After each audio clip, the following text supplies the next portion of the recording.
Fire across the threshold the tragedy of the Crook family. September 2011, Chatham, Kent, a typical English town. The quiet street of Chatham Hill is asleep. In house number 33 lived the Crook family. Mark, 49, and Amanda, 50, were the heart and soul of his home. Their daughter, 20-year-old Melissa Crook, holds her 1.5-year-old son Noah close to her. After long months of fear, she finally feels safe in her parents' home. She left her husband, Danai Mohammadi, hoping to start a new life. She believed that the brick walls and the locked door at night would protect her. She did not know that just a few hours earlier, 100 kilometers away in Coventry, 3 people had finished discussing the details of her execution.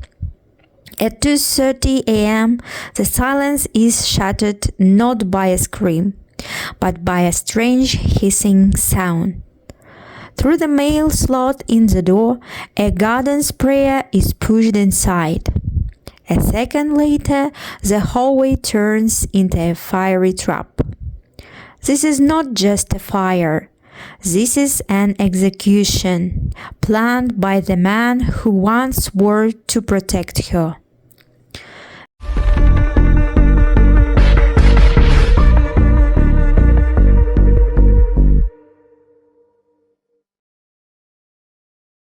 Melissa met Danai Mohammadi when she was only 16. He was a few years older, originally from Iraq, working as a used car salesman.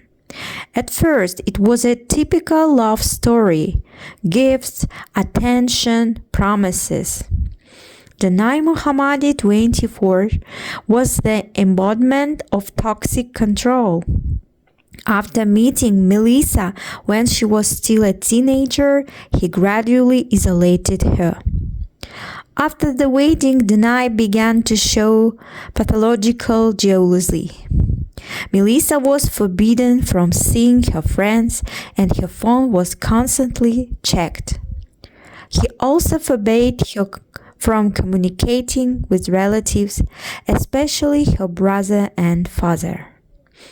At the beginning of their relationship, he was overly attentive and passionate, so-called love bombing. But as soon as Melissa became emotionally dependent and had a child, that attention turned into strict control. Danai forbade Melissa from using cosmetics, wearing makeup, or dressing in what he considered provocative clothing. He accused her of cheating without any grounds. Melissa told her mother and friends that Mohammadi would raise his hand against her. However, as is often the case in situations of domestic violence, she hid the bruises for a long time and justified his behavior. A month before the murder, one of Danai's colleagues at the car dealership overheard a disturbing remark. Danai was holding a bottle of cleaning fluid and said, "If she leaves, I'll make sure no one ever looks at her again. I'll disfigure her face so she remembers me every second when she looks in the mirror." In the summer of 2011, Melissa took her son and moved in with his parents, Mark and Amanda Crook. For Danai, this was a blow to his honor. His logic was simple: if she won't be with me, she won't be with anyone. Melissa left in July. She filed for divorce for Danai, who grew up in a culture of honor. This was a public humiliation. he began writing to her, "You will burn in hell together with your bastard." Melissa took these as empty threats, which turned out to be a huge mistake. Danai Mohammadi, Melissa Crook's husband, was a classic and unfortunately extremely dangerous type of abuser. Those around him and the investigators described him as a man with pathological need for control and an exaggerated sense of ownership. He had the key traits of his personality and behavior that emerged during the investigation. Mohammadi was 13 years older than Melissa. At the time of the murder, he was 33. She was 20. From the very beginning of their relationship, he thought to completely isolate her from her family and friends. His love was suffocating. He didn't just want to be with her. He wanted to possess her like an object. In his eyes, Melissa was his property, and her living was a theft of something that belonged to him. A new character appears in the story, Emma Smith. After Melissa leaves, Danai starts a relationship with Emma. But this was not healing. Emma didn't just know about Danai's hatred towards his ex-wife, she fueled it. In court, hundreds of messages would be read out. Emma and Danai literally wound each other up. Emma sent Melissa insults, calling her a bad mother. Why would Danai's new partner help him kill his ex-wife? Psychologists later called it pathological jealousy. She hated Melissa for being the legal wife. It was Emma who sent Melissa messages like, "You're nothing. You're going to lose everything soon." Danai understood. He couldn't do it alone. He involved his friend, nightclub bouncer Farhad Mahmoud. They didn't want to just scare her. They bought a garden sprayer and filled it with petrol. Mahmoud was supposed to be the muscle and the driver. The nice friend, a bouncer, he didn't care who to kill. In exchange for a promised share, he agreed to take on the role of the executor. The day before the fire, security cameras at the petrol station in Coventry captured a surreal scene. Danai and Farhad were buying an ordinary garden sprayer for flowers.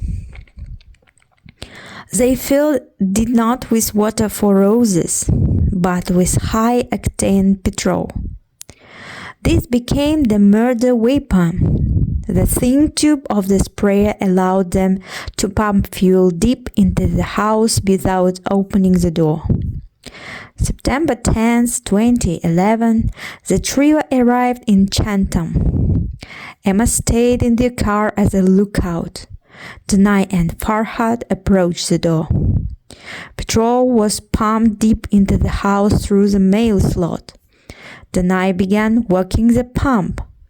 Liters of petrol soaked the hallway carpet and the lower steps of the wooden staircase, the only escape route from the second floor. The fire ignited instantly at the base of the stairs, cutting off any chance of escape for those sleeping upstairs. The flash was so powerful that Danai himself was nearly set on fire. The flames shot up the suitcase instantly, creating a furnace-like effect. The family woke up to a roaring sound. Crook ran into the hallway, but there was a wall of fire reaching 1,000 degrees. Amanda Crook, Melissa's mother. She and her son Bogdan, Melissa's brother, survived by jumping out of a window. While jumping from the second floor, Amanda sustained serious leg fractures and other injuries that required long-term rehabilitation. However, the psychological scars were far deeper. She saw her husband, Mark, trapped and burning alive. Bogdan was 18 at the time of the tragedy. He also survived by jumping out of a window, though he was injured. Her testimony in court brought the jury to tears. She saw her husband, 49-year-old Mark Crook, stuck in the window frame. He tried to get out, but because of his build, he couldn't. Amanda stood outside and watched as the lower part of her husband's body literally melted in the fire. Neighbors saw him screaming, hanging out of the window. Firefighters pulled him out, but 80% of his body was burned. Melissa and Noah, firefighters found them on the bedroom floor. Melissa was lying there, covering little Noah with a blanket. The smoke was faster than the flames. They suffocated in each other's arms. Amanda Crook later testified in court. "I was screaming at Melissa to jump, but she couldn't leave Noah. She stood in the bedroom doorway, frozen with fear." Mark Crook died in hospital 6 days later from severe burns. The Nai Mohammadi destroyed 3 generations of the family in a single night.